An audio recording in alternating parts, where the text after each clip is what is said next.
ఈరోజు మనము చాలా ఆసక్తికరమైనటువంటి అంశం గురించి మాట్లాడబోతున్నాము సోషియాలజీలో.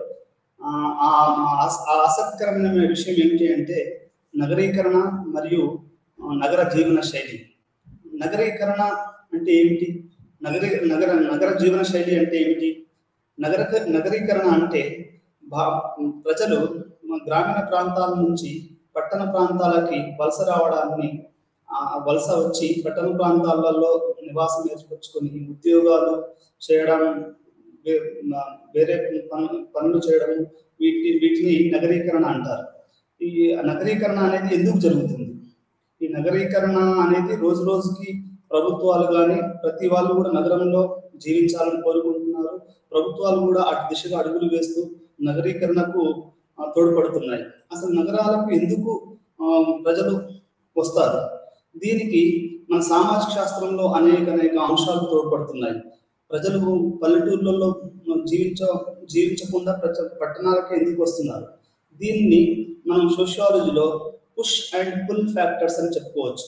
పుష్ ఫ్యాక్టర్స్ అంటే ఎటువంటి సానుకూలమైనటువంటి అంశాలు ప్రజల్ని గ్రామీణ ప్రాంతాల నుంచి పట్టణ ప్రాంతాలకు దారితీస్తున్నాయి. ఎందుకు ప్రజలు వస్తున్నారు పట్టణ ప్రాంతాలకు? మన దేశంలోనే కాదు, ప్రపంచంలో చాలా దేశాలలో గ్రామీణ ప్రాంతాల నుంచి ప్రజలు పట్టణ ప్రాంతాలకు వచ్చి స్థిర నివాసం ఏర్పరచుకొని వారు తమ జీవన శైలిని మార్చుకుంటున్నారు. ఇదంతా ఎందుకు జరుగుతుంది అంటే గ్రామీణ సమాజానికి పట్టణ సమాజానికి గల తేడా ఏంటి? మీరు అందరూ ముఖ్యంగా గుర్తుంచుకోవాల్సిన విషయం ఏమిటి అంటే పట్టణ సమాజం అనేది వ్యవసాయేతరమైనటువంటి సమాజం. గ్రామీణ సమాజము వ్యవసాయ సంబంధించినటువంటి సమాజం. గ్రామీణ జీవితంలో 70% మంది గ్రామ సమాజంలో ఉన్న వాళ్ళు వ్యవసాయం మీద ఆధారపడి జీవిస్తారు. పట్టణం యొక్క 80-90% మంది వ్యవసాయేతరమైనటువంటి పనులలో పట్టణాలలో జీవిస్తారు. అంటే మనం ఇది ప్రధానమైనటువంటి తేడాను పట్టణ సమాజానికి గ్రామీణ సమాజానికి అర్థం చేసుకోవాలి. గ్రామీణ సమాజం వ్యవసాయం సంబంధించింది, పట్టణ సమాజం వ్యవసాయేతరమైనటువంటి సమాజం. ఇక్కడ పరిశ్రమలు, విశ్వవిద్యాలయాలు, సేవా రంగాలు ఉండడం, దీంట్లో అత్యధిక ప్రజలు పనిచేయడం వల్ల ఇది వ్యవసాయేతరటువంటి వృత్తిని కలిగి ఉంటుంది. సో దీనికి గల కారణాలు ఏమిటి? ప్రజలు ఎందుకు గ్రామీణ ప్రాంతాల నుంచి పట్టణ ప్రాంతాలకు వస్తున్నారు? దీనికి ప్రధాన కారణం ఏమిటి అంటే గ్రామీణ ప్రాంతాలలో మనకు ఉపాధి అవకాశాలు లేకపోవడం వల్ల ప్రజలు చదువుకున్న వారు కానీ మిగతా వాళ్ళు కానీ పట్టణాలలో పరిశ్రమల్లో పనిచేయడానికి వస్తారు. అంటే గ్రామీణ ప్రాంతాలలో కరువు కాటకాలు వచ్చినప్పుడు కూడా ప్రజలు పెద్ద ఎత్తున పట్టణాలకు వచ్చి తమ జీవన పరిస్థితిని బాగు చేసుకోవడానికి పనిచేస్తారు. ఉద్యోగాలు లేకపోవడం, ఉన్నతమైనటువంటి జీవన శైలిని అందిపుచ్చుకోవడానికి నగరాలు అనేటివి ఒక కేంద్రాలుగా ఉంటాయి. ఉన్నత జీవిత లక్ష్యాలను చేరుకోవడానికి గాను ప్రజలు పట్టణాలకు వస్తారు. ఇవే కాకుండా పట్టణాలకు రావడానికి మరొక ప్రధానమైనటువంటి అంశం ఏంటి అంటే విద్య గురించి. ఆ విధంగా విద్య మరియు పారిశ్రామిక రంగంలో పనిచేయడానికి గాను ప్రజలు పెద్ద ఎత్తున గ్రామీణ ప్రాంతాల నుండి పట్టణ ప్రాంతాలకు వస్తారు. ఈ పట్టణ ప్రాంతాలలో జీవించి తమ యొక్క జీవన శైలిని, ఆర్థిక అభివృద్ధిని, సామాజిక అభివృద్ధిని చేసుకుంటారు. ఇది ప్రధానమైనటువంటి సానుకూలమైనటువంటి అంశాలు. మరి నగరాలు ఎటువంటి అనుకూలమైన అంశాలు కలిగిస్తున్నాయంటే నగరాలు push and pull. What is the pull factors అంటే ఈ నగరం ఎందుకు గ్రామీణ సమాజాన్ని లాగుతుంది? దానికి ప్రధాన కారణం ఏంటంటే ఇక్కడ మనకు వచ్చే వేతనాలలో ఎక్కువ వేతనాలు ఉంటాయి. దినసరి వేతనాలు పట్టణాలలో ఎక్కువగా ఉంటాయి. ఒక రోజు కూలి పట్టణ సమాజంలో 1000 రూపాయలు ఉంటే అదే గ్రామీణ సమాజంలో 200-300 రూపాయలు ఉంటుంది. అంటే ఈ యొక్క మంచి వేతనాలు ఉండడం వల్ల నగరాలు గ్రామీణ ప్రజల్ని తమ వైపు లాక్కుంటున్నాయి. దీన్నే పుల్ ఫ్యాక్టర్స్ అని కూడా అంటారు. ఈ నగరాలు ఎక్కువ మంచి జీవన శైలి, ఎక్కువ జీతాలు, ఆ తర్వాత దాంతో పాటుగా ఇక్కడ విద్య అనేవి ఉండడం వల్ల ఈ 3 విషయాలు పట్టణాలు గ్రామీణ ప్రజల్ని తమ వైపు లాక్కుంటున్నాయి. దీని ద్వారా పట్టణ జనాభా పెరుగుతుంది. వీటినే పుష్ అండ్ పుల్ ఫ్యాక్టర్స్ అని చెప్తారు. ఈ విధంగా భారతదేశంలో ప్రపంచంలో పుష్ అండ్ పుల్ ఫ్యాక్టర్స్ వల్ల చాలా పట్టణాలు అభివృద్ధి చెందుతున్నాయి. దీనికి ఈ ఈ విధంగా అభివృద్ధి చెందిన దేశాలలో, రాష్ట్రాలలో, ప్రాంతాలలో ఏం జరుగుతుంది అంటే ఒక వ్యక్తి కానీ సమూహం కానీ గ్రామీణ ప్రాంతం నుండి మన పట్టణ ప్రాంతానికి వచ్చినప్పుడు అతను ఎటువంటి మార్పులకు లోనవుతాడు. ఈ మార్పులకు లోన్ అవ్వడాన్ని మనం ఏమని పిలుస్తాము? ఈ మార్పులకు లోన్ అవ్వడాన్ని అర్బనిజం అంటారు. దాన్ని మనం తెలుగులో నగర జీవన శైలి అని చెప్పుకోవచ్చు. అంటే ఒక వ్యక్తి కానీ సమూహం కానీ ప్రజలు కానీ పెద్ద ఎత్తున వచ్చినప్పుడు వాళ్ళ యొక్క జీవన మార్పులు, వాళ్ళ యొక్క ప్రజల ఆలోచన విధానంలో, వారు తినే ఆహారంలో, వాళ్ళు వేసుకునే బట్టలలో, వాళ్ళ యొక్క ఆలోచన విధానంలో పెను మార్పులు సంభవిస్తాయి. ఈ పెను మార్పులు సంభవించడం ద్వారా ఎటువంటి సమాజంలో మార్పు వస్తుందో చదవడము పట్టణ జీవన శైలి. దాన్ని ఇంగ్లీష్ లో అర్బనిజం అని అంటారు. ఎటువంటి మార్పులు వస్తాయి అనే దాని మీద ఒక సామాజిక శాస్త్రవేత్త అయినటువంటి Louis Wirth urbanism as a way of life అంటే పట్టణ జీవితం, నగర జీవితం అనేది ఒక ప్రవృత్తిగా ఉన్నటువంటి ఈ సమాజంలో అది ఏ విధంగా మార్పులు తీస్తుంది అంటే ఆ సామాజిక శాస్త్రవేత్త ఏం చెప్పాడు అంటే పట్టణీకరణ అనేది డిబేస్మెంట్ కు దారితీస్తుంది. అంటే పట్టణాలలో జీవించే వ్యక్తులు గ్రామీణ ప్రజల్లో లాగా కాకుండా సెన్సిటివిటీ అంటే తన సృజనాత్మకతను కోల్పోయే అవకాశం ఎక్కువగా ఉంటుంది. డిబేస్మెంట్ ఎందుకు జరుగుతుంది అంటే వ్యక్తి ఇక్కడ చాలా ఒత్తిడితోటూను, నగర జీవితం చాలా వేగవంతంగా ఉండడం వల్ల నగర జీవితాలలో డిబేస్మెంట్ ఆఫ్ హ్యూమన్ మైండ్ జరుగుతుంది. అంటే మనిషి తన యొక్క సున్నితత్వాన్ని కోల్పోయే అవకాశం ఉంది. దీనికి ఉదాహరణగా మనం చెప్పుకుంటే ఒక గ్రామంలో ఉన్నటువంటి ఒక పేద రైతు పట్టణ ప్రాంతాలకు వచ్చినప్పుడు ఏం జరుగుతుంది అనే అంశాన్ని జాగో రోహో అనే ఒక సినిమా, హిందీ పరిశ్రమ రాజ్ కపూర్ గారు నటించారు. ఆ సినిమాలో చాలా స్పష్టంగా చూపించడం జరిగింది. ఆ సినిమాలో ఒక గ్రామంలో ఉన్నటువంటి ఒక పేద రైతు తన జీవితాన్ని బాగు చేసుకోవడానికి పట్టణంలోకి వస్తాడు. ఆ పట్టణంలో వచ్చినప్పుడు అతనికి దాహం వేస్తుంది. ఒక గృహ సముదాయంలోకి వెళ్ళి మంచినీళ్ళు తాగాలని కోరుకుంటాడు. ఆ గృహ సముదాయంలో ఉన్నటువంటి వాళ్ళు ఇతను దొంగగా భావించి అతన్ని మంచినీళ్ళు ఇవ్వకుండా పంపించేస్తారు.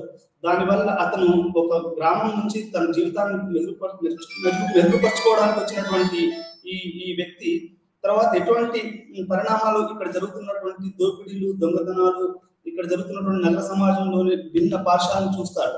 ఆ చూసి అతను ఉండడానికి ఇల్లు ఉండదు, తాగడానికి నీళ్లు ఉండవు, ఇట్లా రకరకాలైనటువంటి ఇబ్బందుల్ని ఎదుర్కొంటాడు. ఈ చిత్రము ఒక గ్రామీణ ప్రాంతం నుంచి వచ్చినటువంటి పేద రైతు ఎటువంటి ఇబ్బందులు పడతాడో నగర సమాజంలో అనేది కళ్ళకు కట్టినట్టు చూపించింది. దీన్ని మన సామాజిక శాస్త్రాలను చదివే ప్రతి పిల్లవాడు, ప్రతి టీచర్ కూడా చూసి దాని మీద మనం ఒక చర్చా గోష్ఠి అనేది చేయడం చాలా మంచిది. అంటే ఈ సినిమాలు ఇది ఒకటే కాదు, చాలా సినిమాలు, కవితలు, పాటలు, నృత్య ప్రదర్శనలు ఎన్నో వచ్చాయి. అవి గ్రామీణ సమాజం నుంచి పట్టణ సమాజానికి, నగర సమాజానికి వచ్చినప్పుడు ఎటువంటి సాంస్కృతిక మార్పులు, దీన్ని ఏమంటారంటే అకల్చరేషన్ అంటే ఏదైతే మనం గ్రామీణంలో ఉన్నటువంటి ఆహార అలవాట్లు కానీ, లేకుంటే మనం వేసుకున్నటువంటి బట్టలు కానీ, మన యొక్క ఆలోచన విధానం కానీ ఎటువంటి మార్పులు, ఈ మార్పు మనిషి ఏ విధంగా గ్రామీణంలో అలవాటు చేసుకుంటారు. దీన్ని ఇంగ్లీష్ లో అకల్చరేషన్ అంటారు. అకల్చరేషన్ అంటే వీటిని మనం మనవి కాకుండా కానీ వాటిని మనం తీసుకొని మన నిత్య జీవితంలో అలవాటు చేసుకుంటాం.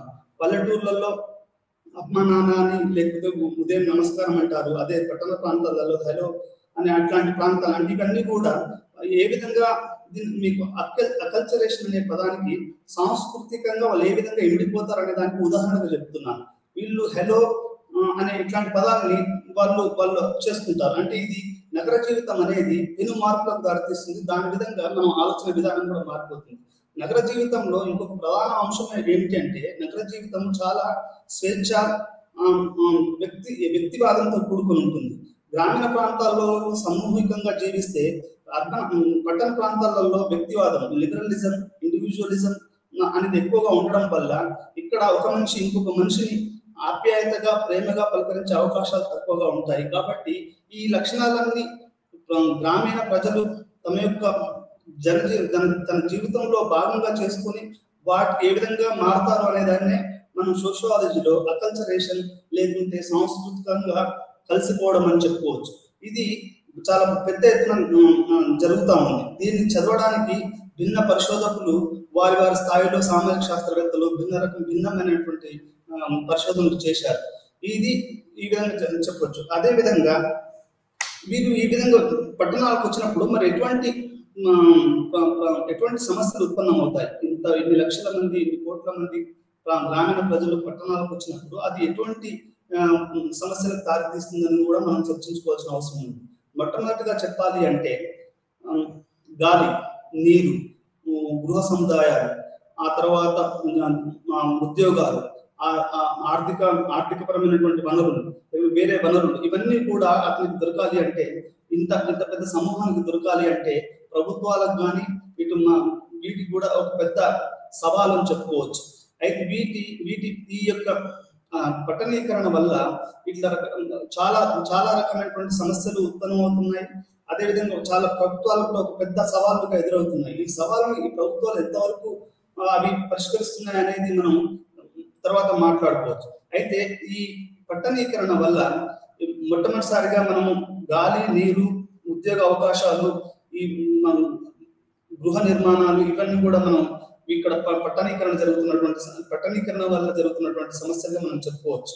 అదేవిధంగా ఒకవేళ ప్రభుత్వాలు కనుక ఈ పట్టణీకరణ సమస్యను పరిష్కరించుకోకపోతే ఏమవుతుంది అంటే పట్టణాలలో ఈ యొక్క ఇల్లీగల్ కన్స్ట్రక్షన్స్, అంటే అక్రమ నిర్మాణాలు పెరగడము, పర్యావరణం దెబ్బతినడము, ఆ తర్వాత మురికి కాలువల నిర్మాణం లేకపోవడం వల్ల రోగాలు ప్రబలడము, అంటువ్యాధులు రావడము లాంటి జరుగుతాయి. భారతదేశం చరిత్ర కనుక చూసుకుంటే మొట్టమొదటిసారిగా భారతదేశం ప్లేగ్ వచ్చినప్పుడు భారతదేశంలోని వైస్రాయి లండన్ లో ఉన్నటువంటి ఒక సామాజిక పర్యావరణను తీసుకువచ్చి చెన్నై మహానగరంలో మరియు ఇతర మహానగరాలలో ప్లేగ్ వ్యాధిని ఏ విధంగా అరికట్టాలి అనే దాని మీద చేసి అతను ఇచ్చిన సూచనల మేరకు భారతదేశంలోని పట్టణాభివృద్ధి జరిగింది.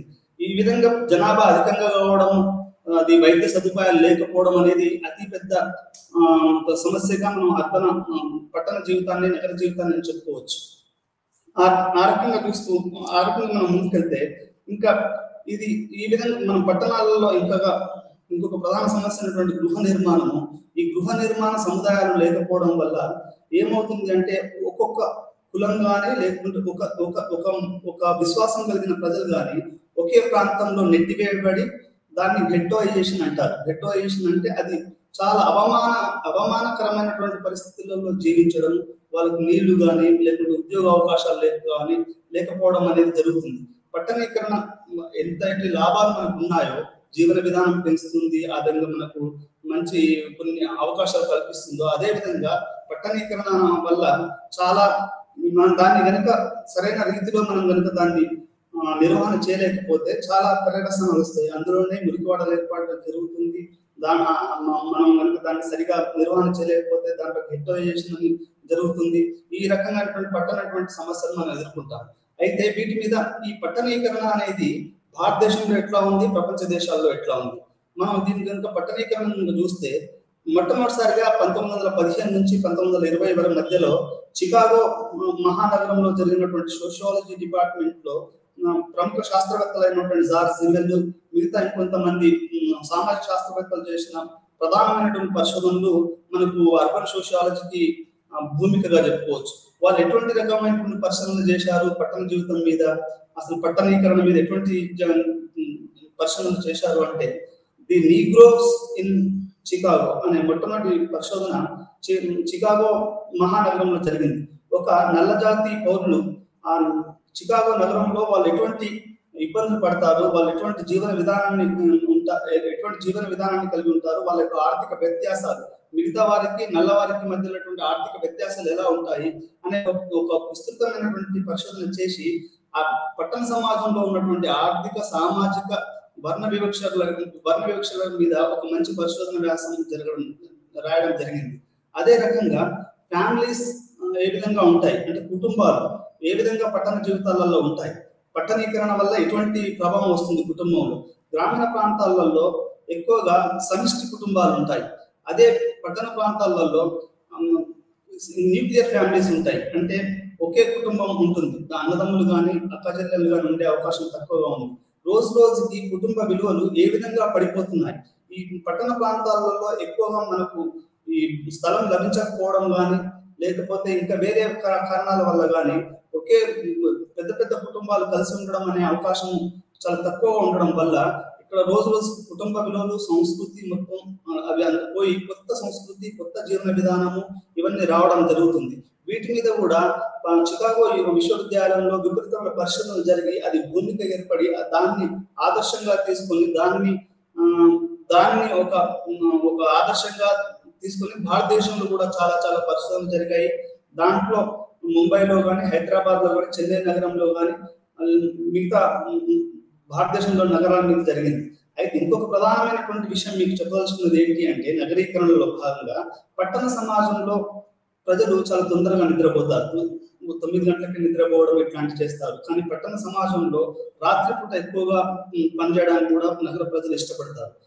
దానికి ఉదాహరణ చెప్పుకోవాలంటే చికాగో నగరం లాంటి నగరాలు కానీ, న్యూయార్క్ సిటీ లాంటి మహానగరాలు కానీ అమెరికాలో అవి రాత్రిపూట ఎక్కువగాను, చాలా యాక్టివ్ గాను, చాలా ఉత్సాహపూరితంగాను డే టైం మామూలుగా ఉంటాయి. అదే భారతదేశంలో అయితే బెంగళూరు లాంటి సిటీ, బెంగళూరు అనే నగరము చాలా రాత్రిపూట చాలా జీవంగా ఉంటుంది, చాలా రకమైనటువంటి పనులు చేస్తూ ఉంటుంది రాత్రి. అది నగరాలు అనేటివి ఇటువంటి జీవన శైలి మన పట్టణాలలో ఉంటుంది. వీటితో పాటుగా ఇంకొక ప్రధాన విషయం మీకు చెప్పదలుచుకున్నది ఏంటి అంటే, అమెరికాలోని ఒక గ్రామాన్ని కనుక మనం ఉదాహరణ తీసుకుంటే అక్కడ రోడ్లు కానీ, విద్యుత్ శక్తి కానీ, విద్య కానీ అవి సమపాలలో ఉండి గ్రామీణ సమాజానికి, పట్టణ సమాజానికి పెద్దగా వ్యత్యాసం ఉండదు. అదే భారతదేశంలో అయితే పట్టణ సమాజానికి, గ్రామీణ సమాజానికి చాలా తేడాలు మనకు అవపడతాయి. గ్రామీణ సమాజాల్లో సరైన నీళ్లు, మంచినీళ్ళు సదుపాయం ఉండదు, ఆ రోడ్లు ఉండవు, టెలికమ్యూనికేషన్స్, సమాచార వ్యవస్థ కూడా అంత పెద్దగా ఉండదు.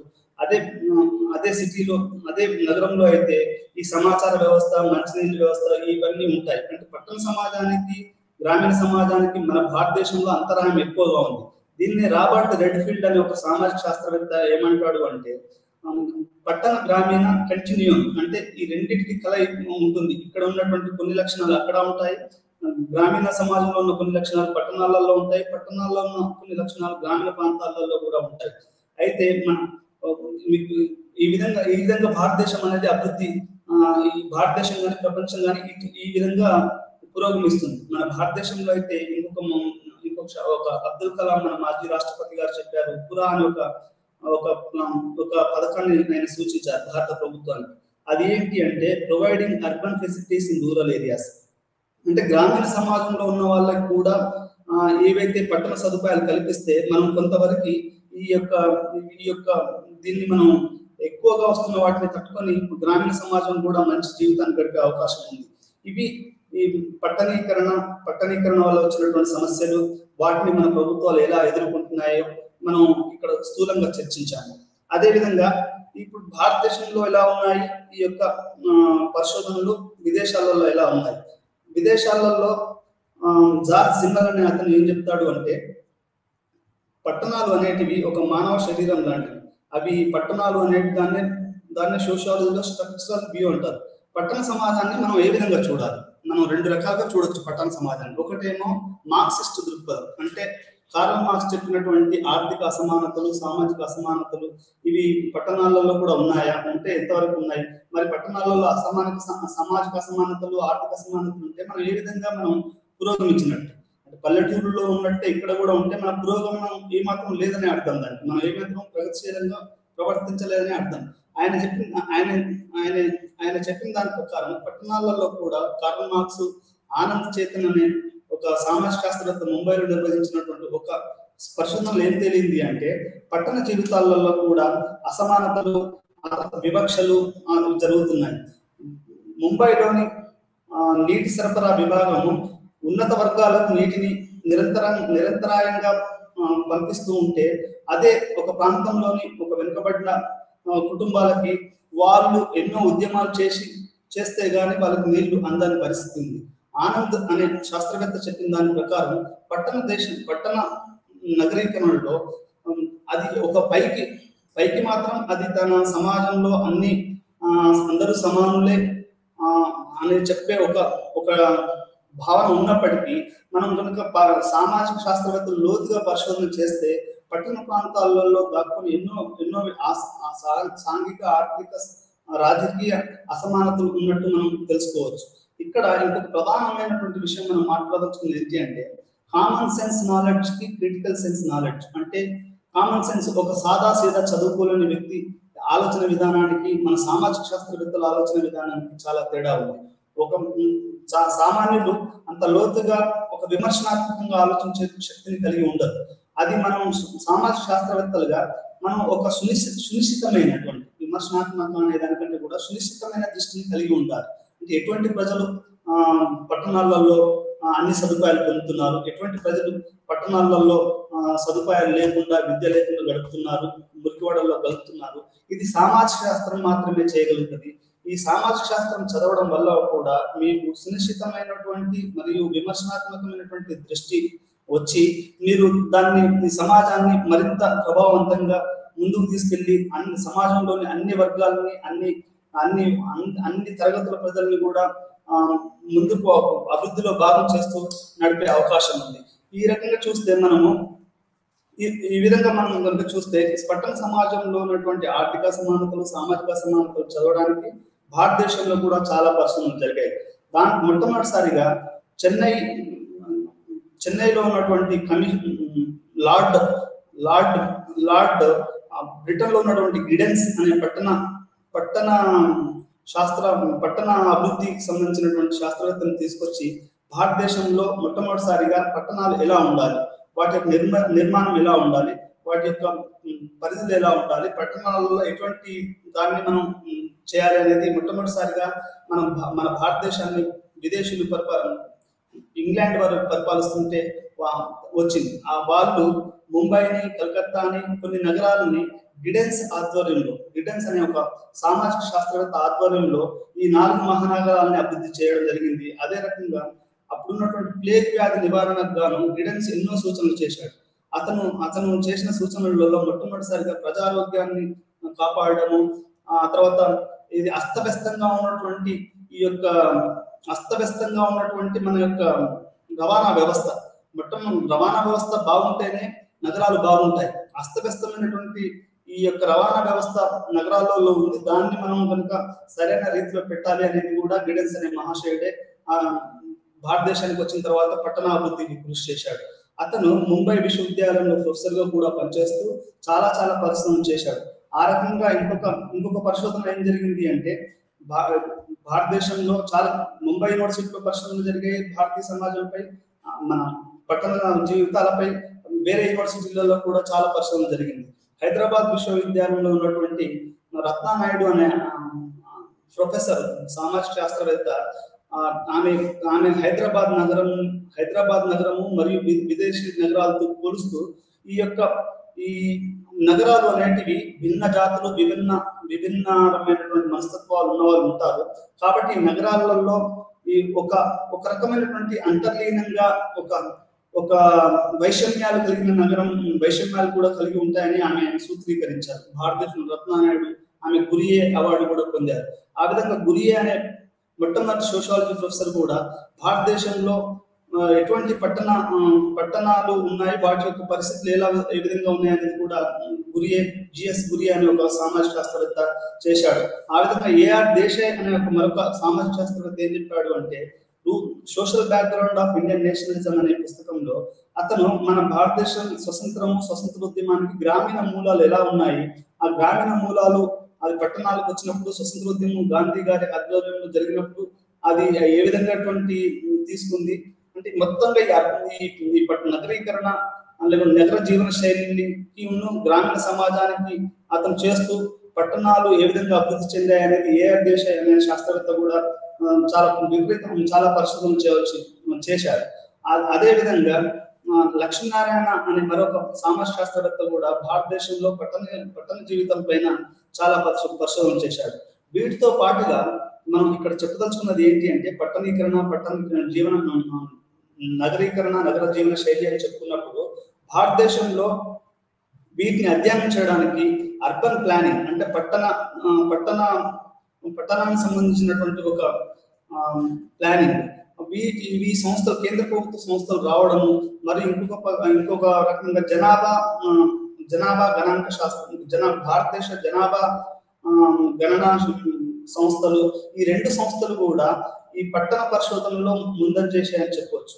వీరు చేసిన 1911లో ఇచ్చినటువంటి భారత జనాభా అవి కానీ 2011లో వచ్చినటువంటి భారత జనాభా లెక్కలు కానీ ఈ రెండు కూడా మన ఈ యొక్క నగర సమాజ శాస్త్రానికి గట్టి పునాది అని చెప్పుకోవచ్చు. ఎందుకు అంటే వాళ్ళు ఇచ్చినటువంటి జనాభా లెక్కలలో ఎంతమంది పట్టణాలు ఉన్నారు, దాంట్లో ఎంతమంది మురికివాడలలో ఉన్నారు, ఎంతమందికి ఉద్యోగాలు ఉన్నాయి, ఎంతమందికి స్త్రీల ఆరోగ్య పరిస్థితులు ఎలా ఉన్నాయి, పిల్లలు ఎంతమంది ఉంది, వాళ్ళ పౌష్టికాహార విలువలు ఎలా ఉన్నాయి అనేది మన గణాంక శాస్త్రాలలో తెలుస్తుంది.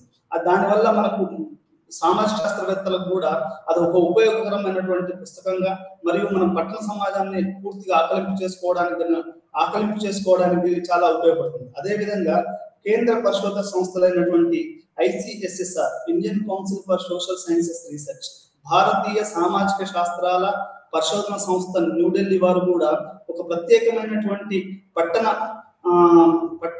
పరిశోధన విభాగాన్ని ఏర్పాటు చేసి వారు ఆ పరిశోధనకు గాను చాలా రకమైనటువంటి నిధులు ఇవ్వడం ద్వారా దేశంలో కోకొల్లలుగా ఈ పట్టణ పరిశోధనలు జరుగుతున్నాయి.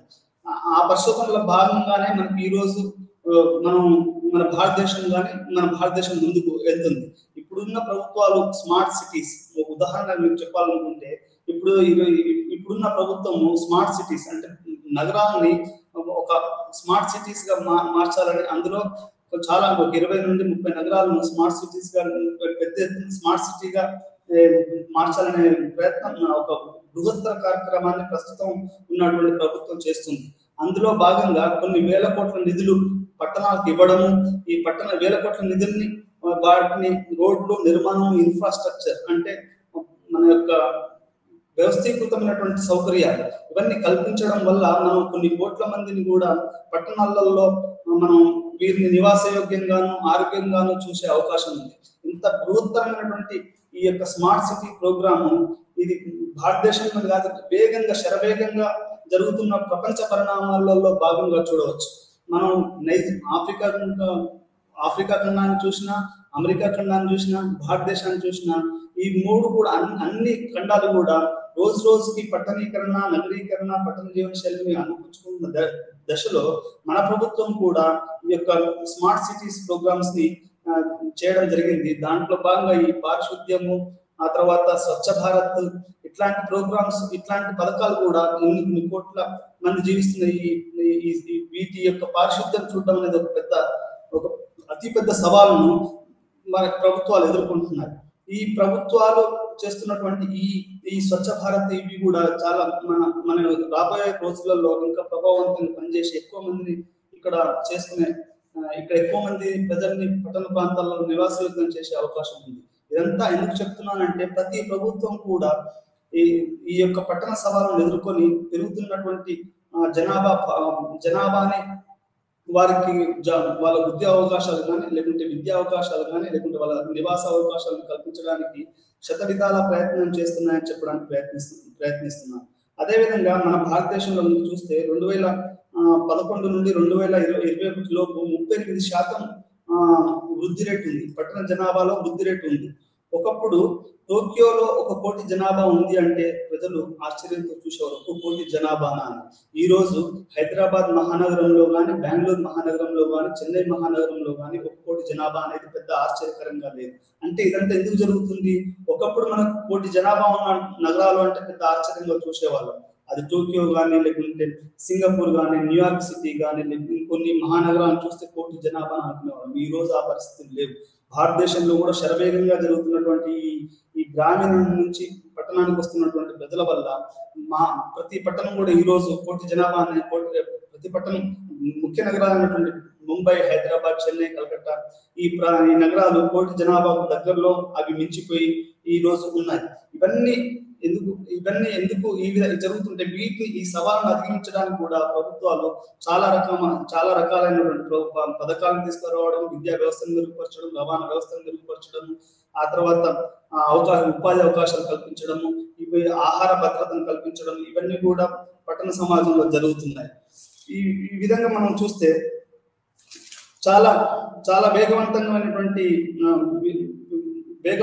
అభివృద్ధి జరుగుతుందని చెప్పుకోవచ్చు. అయితే దీంట్లో ఇంకా మనం నగర శాస్త్రాన్ని తీసుకుంటే దీనికి ఉన్నటువంటి స్కోప్ ఏంటి అంటే ఇది ఎటువంటి అవకాశాన్ని కల్పిస్తుంది, ఎటువంటి అవకాశం ఉంటుంది పట్టణ ప్రాంతాలలో అంటే ఎండ్లెస్ పాసిబిలిటీస్ అంటే ఆకాశమే హద్దు. పట్టణ ప్రాంతాలలో ఆకాశమే హద్దు అంటే మీరు ఒక పని కాకపోతే ఇంకొక పని చేసే అవకాశం ఉంది. ఎందుకు పట్టణ సమాజాన్ని మనం చదవాలి అంటే పట్టణాలు అనేవి ఒక ఎండ్లెస్ ఆపర్చునిటీ. మీరు గ్రామీణ ప్రాంతాల్లో అయితే ఒక వ్యవసాయం మాత్రమే చేయాలి, లేకపోతే నీకు వచ్చిన పని ఏది వచ్చింది చేయాలి. కానీ పట్టణ ప్రాంతాలలో నీకు మన ప్రజలకి ఏది కావాలి అంటే ఆ పని మనం చేసే అవకాశం ఉంది. పట్టణ ప్రాంతాలు అనేటి ఎండ్లెస్ ఆపర్చునిటీస్. మీరు చాలా మంది జీవిత చరిత్రలో వినే ఉంటారు, చాలా సినిమాలు కూడా చూసే ఉంటారు. చాలా మంది పెద్ద పెద్ద మహానుభావులు అనుకున్న వాళ్ళు కూడా పట్టణ ప్రాంతాలకు వచ్చి చదువుకొని లేకుంటే ఉద్యోగాలు చేసి పెద్ద పెద్ద వాళ్ళుగా మారడం అనేది మనం చూస్తూ ఉన్నాం. ఎల్వి ప్రసాద్ గారు, సినిమాలో ఉన్నటువంటి దాదాసాహెబ్ ఫాల్కే అవార్డు గ్రహీత అయినటువంటి ఎల్వి ప్రసాద్ గారు ఒక చిన్న గ్రామంలో పుట్టి ఆ తర్వాత సినిమా రంగంలో అతి పెద్ద సినిమా నిర్మాతగా మారి దేశానికి ఎన్నో ఆనిముత్యాలైనటువంటి సినిమాలను అందించారు.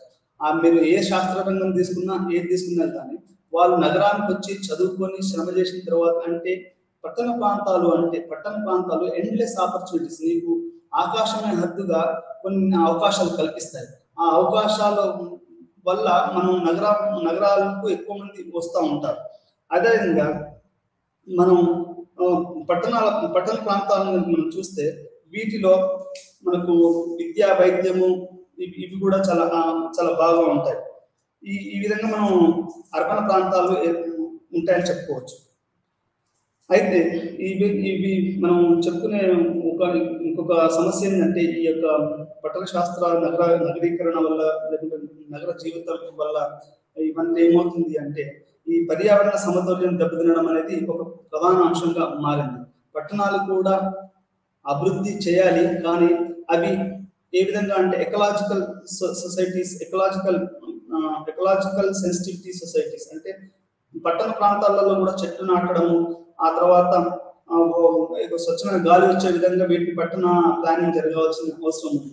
ఒక అంచనా ప్రకారం కొంతమంది శాస్త్రవేత్తల ప్రకారం ఏం జరుగుతుంది అంటే కొన్ని రోజుల తర్వాత ఇట్లే పట్టణాలు పెరుగుకుంటా పోయి జనాభా పెరుగుకుంటా పోతే ఇక్కడ శ్వాస ప్రాబ్లం అయ్యి అది చాలా మంది అనారోగ్యానికి దారితీసే అవకాశం ఉంది. దాన్నే ఇప్పుడు కొత్తగా ముంబైలో మనకు ఉదాహరణగా చెప్పుకుంటే ముంబై మహానగరంలో ఈరోజు ఆక్సిజన్ క్లబ్స్ వచ్చాయి. ఎందుకు ఈ ఆక్సిజన్ క్లబ్ అంటే ఇప్పుడు మనం ఏ విధంగానైతే వేరే క్లబ్స్ ఉంటాయో ఆక్సిజన్ క్లబ్ అనేది ఎందుకు వచ్చింది అంటే అక్కడ మీకు స్వచ్ఛమైన గాలిని ఇట్లా అమ్మడం జరుగుతుంది. అంటే ఒక సామాజిక శాస్త్రవేత్తలుగా ఇవి మనం అర్థం చేసుకోవాల్సిన అవసరం ఉంది. అదేవిధంగా ఈ యొక్క సమాజంలో జరుగుతున్నటువంటి భిన్న నగరాభివృద్ధిలో జరుగుతున్నటువంటి భిన్నమైనటువంటి పాఠాన్ని ఈ నగరాభివృద్ధి శాస్త్రమే చదువుతుంది. దీని ఒక ఉదాహరణ మాత్రమే చెప్పారు. అదేవిధంగా నగరాల్లో జరుగుతున్నటువంటి మనం కనుక ఈ నగరాభివృద్ధిని సరైనటువంటి దిశలో పెట్టకపోతే ఏం జరుగుతుంది అంటే అక్రమ నిర్మాణాలు, ఆ తర్వాత దోపిడీలు, దొంగతనాలు ఇట్లాంటి ఎక్కువగా జరిగి అది ఒక నేరాలు పెరిగి అవి సమాజానికి ఒక విచ్ఛిన్నమైనటువంటి పరిస్థితికి దారితీసే విధంగా జరుగుతాయి. మొత్తంగా ఈ నగరీకరణ, ఆ తర్వాత నగర జీవన శైలి, ఆ తర్వాత నగరాలలో ఏ విధంగా పరిశోధన జరుగుతుందో మనం దీంట్లో చెప్పుకున్నాం. మరొకసారి మనం చూసుకుంటే నగర సమాజము గ్రామీణ సమాజానికి ముఖ్యంగా మీరు గుర్తుంచుకోవాల్సింది ఏమిటి అంటే మొట్టమొదటిసారిగా అది వ్యవసాయానికి సంబంధించింది. ఇది వ్యవసాయేతరటువంటి పనులు కలిగినటువంటి సమాజం. ఆ తర్వాత ఇది ఎక్కువగా అవకాశాలు కల్పిస్తుంది. గ్రామీణ సమాజంలో అంత ఎక్కువగా అవకాశాలు ఉండవు. మీరు ఇది ప్రధానమైనటువంటిది మీరు గుర్తుంచుకోవాల్సిన విషయాలు. ఇది మీకు బాగా అర్థం కావాలి అంటే ప్రస్తుతం ఎన్నో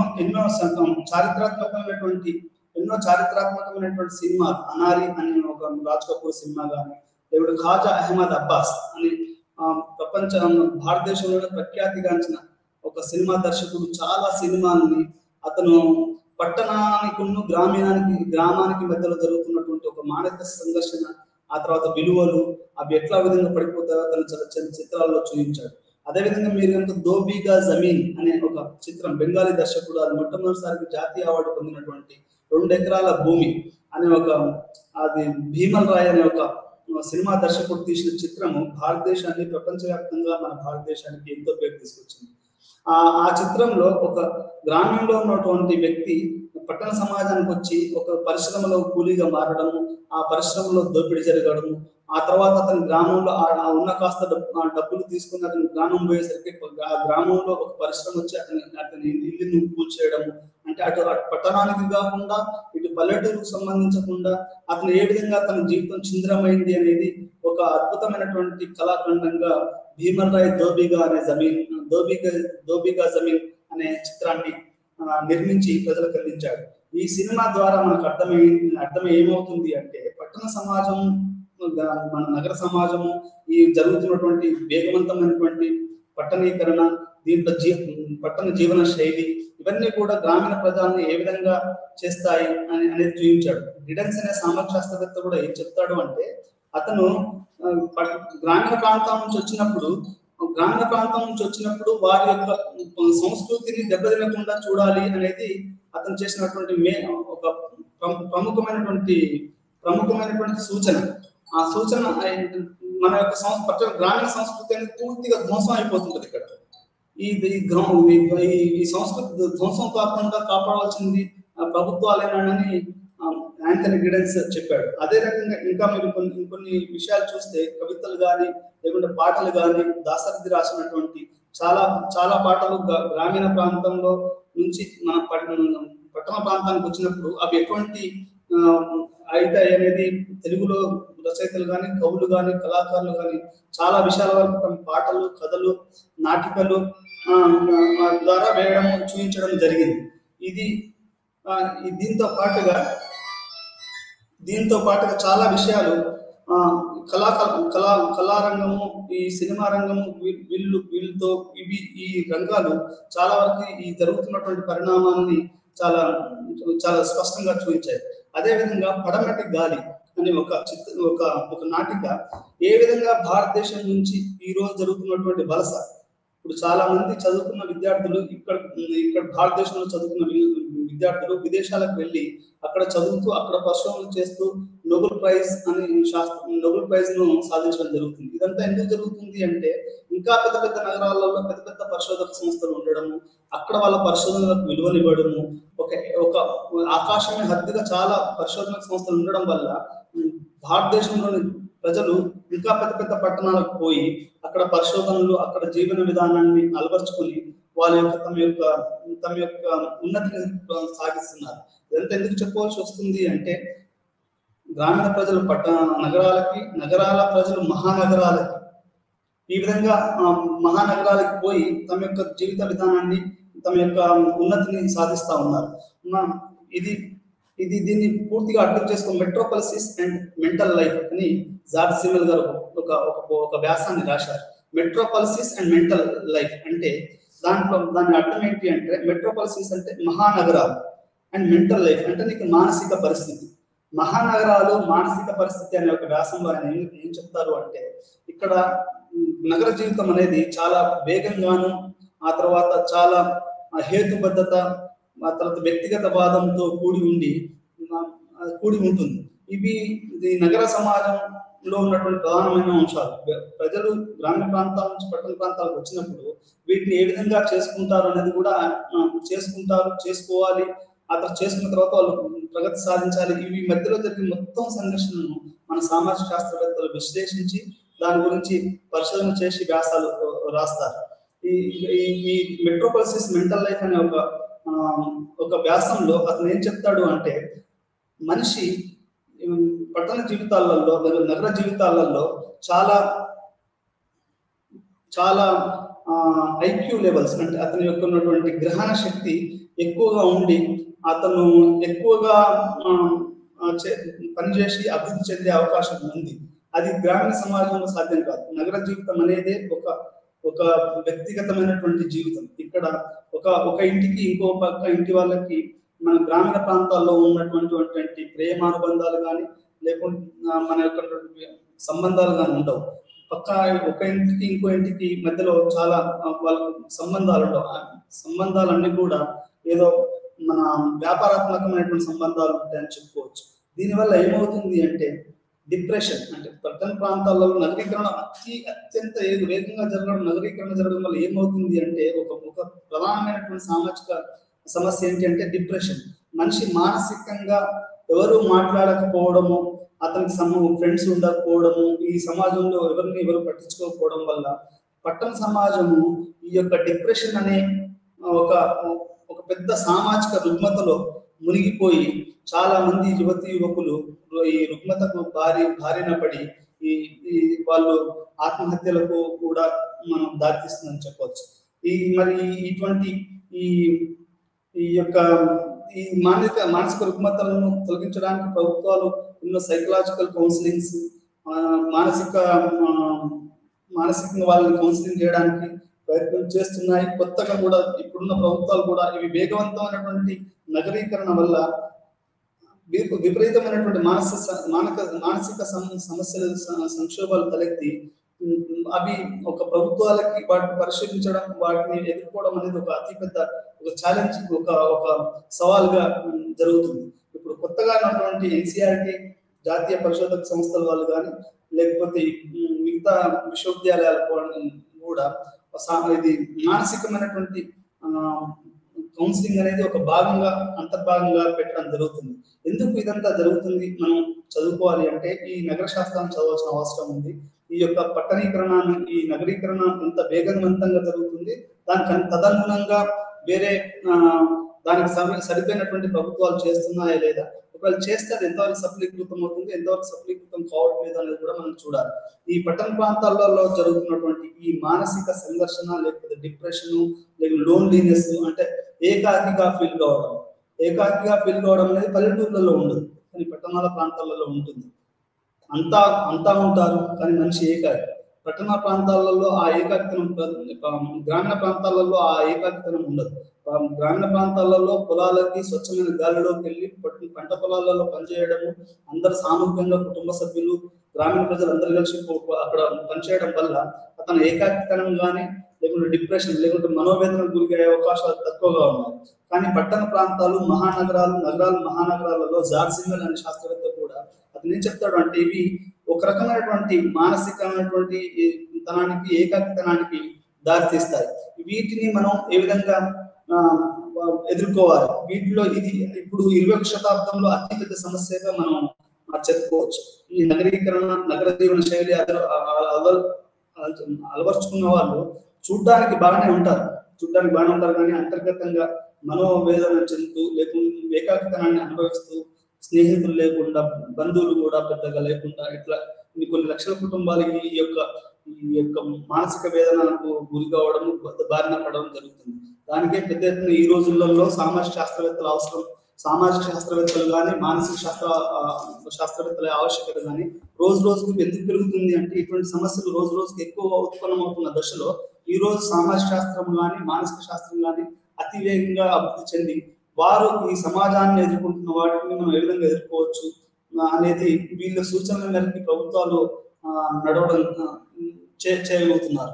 ప్రస్తుతం ఎంతో మంది సామాజిక శాస్త్రవేత్తలు మన యొక్క రాజకీయ నాయకులకి ఒక సలహాదారులుగా ఉంటూ వారు ఎదుర్కొంటున్న సమస్యలకి ఏ విధంగా చేస్తే బాగుంటుందో వాళ్ళ సూచనలు ఇవ్వడం జరుగుతుంది. యాంథనీ గిడెన్స్ అనే సామాజిక శాస్త్రవేత్త బ్రిటన్ ప్రధాని టోనీ బ్లేర్ కు ఒక సలహాదారుగా ఉండి బ్రిటన్ లో చాలా రకమైనటువంటి మార్పులకు తీసుకువచ్చాడు. అదేవిధంగా మనకి చాలా మంది ఒక ఉగ్రవాద పద్ధతిని అవలంబించినప్పుడు సామాజిక శాస్త్రవేత్తలు దానికి విరుగుడుగా ఎన్నో సూచనలు చేసి జనజీవన శ్రమంతులు కలపడానికి చాలా సూచనలు చేసి వారిని జనజీవన సామాజిక జీవితంలోకి తీసుకొస్తున్నారు. మనం కనుక అతన్ని ఈ మధ్యలో బ్రిటన్ లో ఉన్నటువంటి ఒక సామాజిక శాస్త్రవేత్త అతను చెచెన్యా రెబల్స్ మీద ఒక పరిశోధన చేసి ఆ సమాజాన్ని వాళ్ళ యొక్క సమాజంలో కలపడం, అంటే దానికి చాలా సూచనలు చేశాడు. ఈ రకంగా సామాజిక పరిశోధనలు, పట్టణ పరిశోధనలు, పట్టణాల్లో జరుగుతున్నటువంటి ఇప్పుడు ఈ కొత్తగా వస్తున్నటువంటి సమస్యలు, ఉగ్రవాదము, ఆ తర్వాత ఈ ఉగ్రవాదాన్ని మనం ఏ విధంగా అరికట్టగలము, ఎందుకు ఇదంతా వస్తుంది అనేది కూడా సామాజిక శాస్త్రవేత్తలు, అర్బన్ సోషియాలజిస్టులు, అంటే నగర అర్బన్ అర్బన్ సోషియాలజిస్టులు వాళ్ళు దీన్ని చదివి దీనికి మనం ఏ విధంగా పరిష్కారం చూపించగలుగుతాం అనేది కూడా ఒక అర్బన్ సోషియాలజీలోనే ఇది ఎక్కువగా సాధ్యం అవుతుంది. అది ఉగ్రవాద సమస్య కానీ లేకపోతే ఇంకే సమస్య కానీ ఇటువంటి సమస్యల్ని కూడా మన సామాజిక శాస్త్రవేత్తలలో అర్బన్ సోషియాలజిస్టులు చాలా రకమైనటువంటి పరిశోధనలు చేసి వాళ్ళు దీనికి సూచనలు చేస్తున్నారు. అదేవిధంగా బాల కార్మికులు పట్టణ సమస్యలలో ఇంకొక ప్రధానమైనటువంటి సమస్య ఏంటంటే ఈ యొక్క చైల్డ్ పరిశ్రమలలో 14 సంవత్సరాల లోపు ఉన్నటువంటి పిల్లల్ని పనిచేయించడము, అది అగరబత్తుల పరిశ్రమలో కానీ, అగ్గిపెట్టెల పరిశ్రమలో కానీ, లేకుంటే దీపావళికి ఉపయోగించే, లేకుంటే ఇంకొక కొన్ని పండుగలలో ఈ పిల్లల్ని ఉపయోగించడం అనేది వాళ్ళ యొక్క పెట్టుబడిదారులు ఎక్కువ లాభాన్ని పొందడానికి ఇటువంటి పిల్లలను ఉపయోగించడం ద్వారా అదొక పెద్ద పట్టణాలలో ఈ యొక్క బాల కార్మికులు దాన్ని చాలా పెద్ద ఎత్తున మనం ఎదుర్కోవాల్సిన అవసరం ఉంది. అది పట్టణీకరణ వల్ల జరుగుతున్నటువంటి ఒక పరిణామాలలో అది కూడా ఒక అతి ప్రధానమైనటువంటి పరిణామం. ఇంకా పట్టణీకరణ వల్ల ఇంకొక సమస్య ఏంటంటే ఈ ఉమెన్ ట్రాఫికింగ్, అంటే ఇవన్నీ కూడా నగర సమాజము, నగరాభివృద్ధి సమాజంలో భాగం. ఇవి ఇప్పుడు జరుగుతున్న ఇంతకుముందు మనం ఎప్పుడు కూడా ఒక ట్రాఫికింగ్ అంటే స్త్రీల యొక్క అపహరణ అనేది మనం చూసి ఉంటాం. కానీ ఇప్పుడు అది సమాజంలో అదొక వ్యాపారంగా మారి స్త్రీల అపహరణ, అమర్త్య సేన్ నోబెల్ లారెట్ ఆర్థిక శాస్త్రంలో శాంతి బహుమతి నోబెల్ ప్రైజ్ పొందినటువంటి అమర్త్య సేన్ ఒక వ్యాసంలో ఏం రాశాడు అంటే, పట్టణాలు అనేది గ్రామీణ ప్రాంతాలలో స్త్రీలను అక్రమంగా రవాణా తరలించి పట్టణ ప్రాంతాల పెద్ద పెద్ద మహానగరాలలో వేశ్య గృహాలకు పంపించడం జరుగుతుంది. South Asia missing women in south Asia అనే ఒక వ్యాసంలో ఆయన ఏం రాశాడు అంటే 30 లక్షల మంది ఒక 3 millions of women missing from the west Bengal to the rest of the country. అంటే అక్కడ జరుగుతున్నటువంటి ఒరిస్సా, వెస్ట్ బెంగాల్లో ఉన్నటువంటి గ్రామీణ ప్రాంతాల నుంచి చాలా మంది స్త్రీలు అక్రమ రవాణా గురై పెద్ద పెద్ద పట్టణాల్లోని వేశ్య గృహ వాటికలు కానీ, వెట్టి కార్మికులుగా, బాల కార్మికులుగా ఈ విధంగా వాళ్ళు రూపాంతరం జరుగుతుంది. ఇది ఇప్పుడు 20వ శతాబ్దంలో పట్టణీకరణ జరుగుతున్నటువంటి సవాళ్ళల్లో ఇది ఒక అతి ప్రధానమైనటువంటి సమస్యగా ఆయన చెప్పడం జరిగింది. ఇటువంటి వాటిని మనం ఈ మహానగరాలు ఒక పక్క మనకు చాలా అవకాశాలను కల్పిస్తూనే, ఇంకొక పక్క ఇటువంటి అతి కిరాతకమైనటువంటి అతి అవమానమైనటువంటి ఈ సమస్యలు కూడా ఈ యొక్క పట్టణ జీవితాలలో ఉంటాయి. కాబట్టి వీటన్నిటిని కూడా పరిశోధన చేసేది ఒక సామాజిక శాస్త్రం. దాంట్లో నగర సామాజిక శాస్త్రము వీటన్నిటి మీద కూడా పరిశోధన చేసి ప్రభుత్వాలకి సరైన సలహాలు కానీ వాళ్ళకి మార్గదర్శకం ఇవ్వడం అనేది పట్టణ సామాజిక శాస్త్రం అనేది చేస్తూ ఉంటుంది. మనం ఈ విధంగా చూస్తే ప్రపంచవ్యాప్తంగా ఏ విధంగా ఈ నగర సామాజిక శాస్త్రం జరుగుతుందంటే, మూడో ప్రపంచ దేశాలలోనే, అంటే ఇండియా, బంగ్లాదేశ్, పాకిస్తాన్, నేపాల్, భూటాన్, శ్రీలంక ఈ దేశాలలో అతి వేగంగా పట్టణీకరణ చెందాలని ప్రపంచం ఆశిస్తుంది. అదేవిధంగా భారతదేశ ప్రభుత్వం, మన సౌత్ ఏషియన్ ప్రభుత్వాలు కూడా అటు దిశగా అడుగులు వేస్తూ ఉన్నాయి. ఈ రోజు ఎక్కువగా నిధులు పట్టణీకరణకే కేటాయిస్తున్నారు. ఇన్ఫ్రాస్ట్రక్చర్ డెవలప్మెంట్ అనే దాంతో పట్టణీకరణ ఎందుకు ప్రపంచ బ్యాంకు కానీ లేకుంటే ప్రభుత్వ అంతర్జాతీయ సంస్థలు కానీ ప్రజల జీవన విధానాన్ని పెంచాలి అంటే అందరూ శాస్త్రవేత్తలు, అందరూ ఆర్థిక శాస్త్రవేత్తలు, సామాజిక శాస్త్రవేత్తలు, రాజకీయ శాస్త్రవేత్తలు ఏకగ్రీవంగా నమ్మే సిద్ధాంతం ఏంటంటే, ప్రజల్ని ఎప్పుడైతే మనము గ్రామీణ ప్రాంతాల నుంచి పట్టణ ప్రాంతాలకు విద్య, వైద్యం, ఆరోగ్యం ఇచ్చి చేయడం ద్వారా ప్రజల జీవన ప్రమాణాన్ని, ఆరోగ్యకరమైనటువంటి సమాజాన్ని మనం నిర్మించే అవకాశం ఉందని చెప్తా ఉన్నారు. అందులో భాగంగానే ప్రపంచ దేశాలు కానీ, మన సౌత్ ఏషియా అంటే మన యొక్క ఈ మూడో ప్రపంచ దేశాలు కానీ నిరంతరం మన అభివృద్ధి వైపు కొనసాగుతున్నాం. దీన్నే ఆండ్రీ గున్నర్ ఫ్రాంక్ అనే ఒక సామాజిక శాస్త్రవేత్త ఏమంటాడంటే development of the under developed countries అని అతను వ్యాఖ్యానించాడు. ఇవి ఏ విధంగా అభివృద్ధి చెందుతున్నాయి అనేది తన యొక్క పుస్తకంలో రచించడం జరిగింది.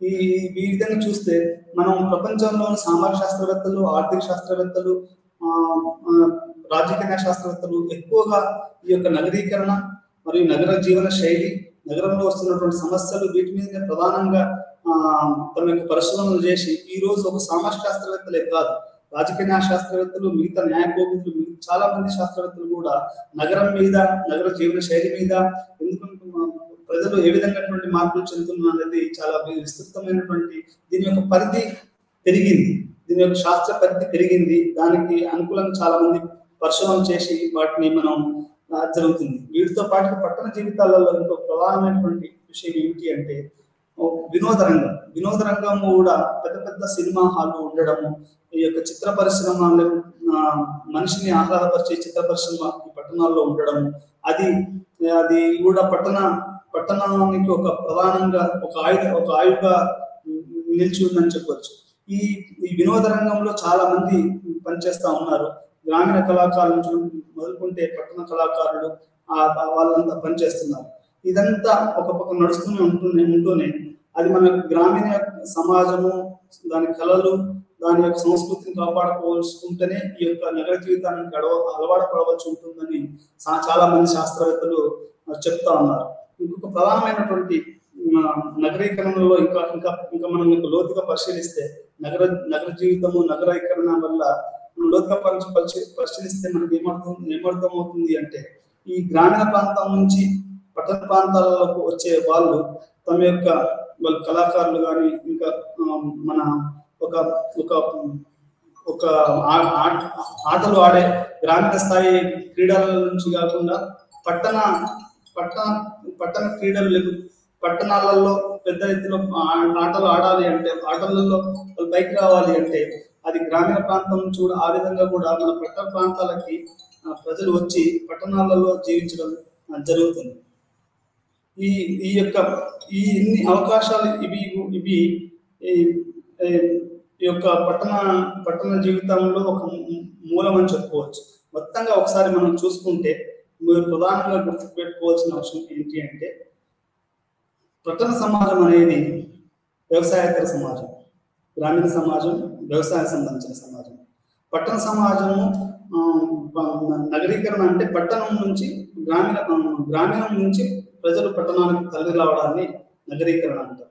నగర జీవన శైలి అంటే ఇక్కడ ఉన్నట్టు అలవాట్లు, సంస్కృతి, ఇక్కడ ఉన్నట్టు జీవన విధానాన్ని అర్థం చేసుకోవడాన్ని దాన్ని అకల్చరేషన్ అంటారు. అకల్చరేషన్ అంటే మన కాని కొన్ని విషయాన్ని మనం ఆకలింపు చేసుకోవడం, మనం వంట పట్టించుకోవడం, దాన్ని అకల్చరేషన్ అంటారు. దీంట్లో భారతదేశంలో ఇది జరిగింది. ఈ పట్టణీకరణ ప్రపంచవ్యాప్తంగా జరుగుతుంది. అదేవిధంగా ప్రతి పాలకులు కూడా ఇప్పుడు మన భారతదేశంలో కనుక చూస్తే చండీగఢ్ అండ్ గాంధీనగర్ అండ్ ఢిల్లీ ఈ మూడు కూడా చాలా పట్టణీకరణకు ఉదాహరణగా చెప్పుకోవచ్చు. గాంధీనగర్ కనుక మీరు చూస్తే అది చాలా ప్లాన్డ్ సిటీ అంటే ప్రతి వీధి కూడా దానికి ఒక అది లెక్కలతో కూడుకున్నటువంటి నగర నిర్మాణం. మనం చండీగఢ్ కనుక చూసుకుంటే అది కూడా చాలా ముందుగా దాని యొక్క రచన చేసి ఆ యొక్క నగరాన్ని నిర్మించడం జరుగుతుంది. అటువంటి నగరాలు ఉండడం వల్ల ప్రజల యొక్క జీవన ప్రమాణం పెరిగి అది ఒక ఆరోగ్యకరమైనటువంటి సమాజానికి దారితీస్తుంది. అదేవిధంగా న్యూ ఢిల్లీ కూడా ఒక ప్లాన్డ్ సిటీ. ఆ ప్లాన్డ్ సిటీ వల్ల ఈ రోజు పార్లమెంటు భవన్ కానీ ఇంకా ప్రధానమైనటువంటి కేంద్ర ప్రభుత్వ కార్యాలయాలు మన న్యూఢిల్లీలో ఉన్నాయి. దానికి కారణం అది ఒక ప్లాన్డ్ సిటీ. దానివల్ల అది ఢిల్లీ నగరం న్యూఢిల్లీ ఒక శరవేగంగా అభివృద్ధి చెంది ఎంతో మందికి ఉపాధి అవకాశాలు, మంచి జీవన విధానాన్ని, మంచి విద్యా విధానాన్ని, మంచి వైద్య విధానాన్ని అందించడం జరుగుతుంది. ఈ విధంగా మనం గ్రామీణ సమాజాన్ని, ఆ తర్వాత మన నగర సమాజాన్ని, నగర జీవన శైలిని మొత్తంగా ఈ విధంగా అర్థం చేసుకోవాలి. నేను ఈ యొక్క ఉపన్యాసం ముగించే ముందు కొన్ని ప్రధానమైనటువంటి అంశాలు మీ ముందట ఉంచి నా యొక్క ఉపన్యాసాన్ని ముగిస్తాను. నగరీకరణ అంటే ప్రజలు గ్రామీణ ప్రాంతాల నుంచి మన పట్టణ ప్రాంతాలకు రావడం ద్వారా వాళ్ళు ఎటువంటి ఉపాధి అవకాశాలు, జీవన శైలి ఏ విధంగా మారుతుంది అనేదే నగరీకరణ శాస్త్రం. నగరీకరణలో అకల్టేషన్ అంటే ఏంటి అంటే ఇక్కడ నుంచి నగర విలువల్ని మనం ఏ విధంగా ఆకలింపు చేసుకుంటున్నాం, ఏ విధంగా మన జీవితంలోకి అన్వయించుకుంటున్నాం అనేది అకల్చరేషన్. అదే ఆ తర్వాత మనం ఈ ఈ యొక్క అర్బనిజం అంటే అది మన యొక్క ఆలోచన విధానం ఎటువంటి మార్పు చెందింది, మనకు మన ఆహార అలవాట్లు ఎలా చేంజ్ అయ్యాయి, ఎటువంటి మార్పులు గురయ్యాయి, మన యొక్క డ్రెస్సింగ్, మన యొక్క బట్టలు వేసుకునే విధానం ఏ విధంగా మార్పు చెందింది అనేది ఈ యొక్క అర్బనిజం అనే దాంట్లో మనం చదువుతాం. ఉదాహరణకే తీసుకుంటే ఉదయం గ్రామీణ ప్రాంతాలలో ఉదయం లేవగానే భోజనం చేస్తారు. కానీ అదే పట్టణ ప్రాంతాలలో ఉదయం ఒక అల్పాహారం తీసుకుంటారు. దీనికంటే మన ఇదొక ప్రధానమైన తేడాగా మీరు గమనించవచ్చు. అదే విధంగా ఆహారాన్ని కనుక తీసుకుంటే ఫాస్ట్ ఫుడ్ కల్చర్ అంటే వేగవంతంగా ఆహారాన్ని మనం కూర్చున్న చోటుకే ఆహారాన్ని తీసుకొచ్చే సంస్కృతి మన పట్టణ ప్రాంతాలలో ఉంటుంది. వంట చేసుకుని అటు పొలాలలో చిలకలలో వంట చేసుకొని అక్కడ తినే అలవాటు అది ఉంటుంది. అంటే ఒక ఆహార విషయంలోనే ఇంత పెద్ద వ్యత్యాసం ఉంది. ఈ రోజు మనం మహానగరాల్లో చూస్తున్నటువంటి స్విగ్గీ కానీ లేకపోతే కొన్ని ఆహారాన్ని సరఫరా చేసే నిరంతరాయం 24 గంటలు అది ఒకసారి మహానగరాల్లోనే సాధ్యం. ఇది ఒక గ్రామీణ ప్రాంతం నుంచి వచ్చినటువంటి ప్రజల్ని చాలా చాలా రకమైనటువంటి మార్పులకు గురి చేస్తుంది. అది ఏ రోజు వారు ఊహించరు ఈ విధంగా ఉంటుంది పట్టణ జీవితం. వీటన్నిటిని కూడా వారు తమ యొక్క జీవితంలోకి అన్వయించుకొని కొద్దిగా వాళ్ళు పట్టణీకరణ చెంది ఆ పట్టణ జీవన శైలిని అలవర్చుకొని తాముగా మారిపోతారు. మీరు కనుక చూస్తే ప్రముఖ నటుడు షారూఖ్ ఖాన్ నటించిన జెంటిల్మెన్ అనే రాజు మనగే జెంటిల్మెన్ అనే ఒక చిత్రం. రాజు అనే ఒక పల్లెటూరు అబ్బాయి ముంబై లాంటి మహానగరానికి వచ్చి ఒక జెంటిల్మెన్ ఒక నగర పౌరునిగా ఎట్లా అభివృద్ధి చెందాడు అనేది చాలా సునిశ్చితంగా చూపించడం జరిగింది. చాలా చిత్రాలు, చాలా కవితలు, చాలా పాటలు కూడా ఇవి నగర జీవితం అనేది ఏ విధంగా ప్రభావవంతం చేస్తుంది, అది మనం నగర జీవన శైలి అనే ఒక దాంట్లో తెలుసుకోవడం జరిగింది. దీంట్లో చాలా పరిశ్రమలు జరిగాయి. నేను ఇంతకుముందు మీకు చెప్పినట్టు G S Ghurye, A R Desai, George Simmel, Louis Wirth, metropolis mental life, ఆ తర్వాత urban sociology in India by Lakshminarayana, professor Chandrashekhar Bhat, urban sociology and reading in India అనే పుస్తకాలు. ఇవి చాలా పుస్తకాలు పట్టణ సమాజంలో జరుగుతున్న చాలా విషయాలని అవి పుస్తకీకరించడం జరిగింది. అదేవిధంగా పట్టణ జీవితంలో జరుగుతున్నటువంటి ఈ యొక్క డొమెస్టిక్ వైలెన్స్ లేకపోతే ఇంకా కొన్ని గృహింసలు వాటి మీద కూడా పట్టణ జీవితాలలో పట్టణ జీవుల స్త్రీలు వాళ్ళ యొక్క జీవన విధానం మీద కూడా చాలా పట్టణ ప్రాంతాలలో పరిశ్రమలు జరిగి అవి అర్బన్ సోషియాలజీకి అతను నగర జీవనాన్ని అర్థం చేసుకోవడానికి అవి చాలా ఉపయోగ విధంగా ఉన్నాయి. ఈ విధంగా మనకు ఒక నగర జీవితాన్ని కానీ నగర జీవన శైలిని కానీ అర్థం చేసుకోవడానికి అవకాశం ఉంటుంది. మీరు ఈ యొక్క మనం దీని యొక్క కొన్ని నగర జీవితం యొక్క ఇంకొన్ని అంశాలని మనము వచ్చే తరగతిలో మనం మాట్లాడుకుందాము. ధన్యవాదాలు.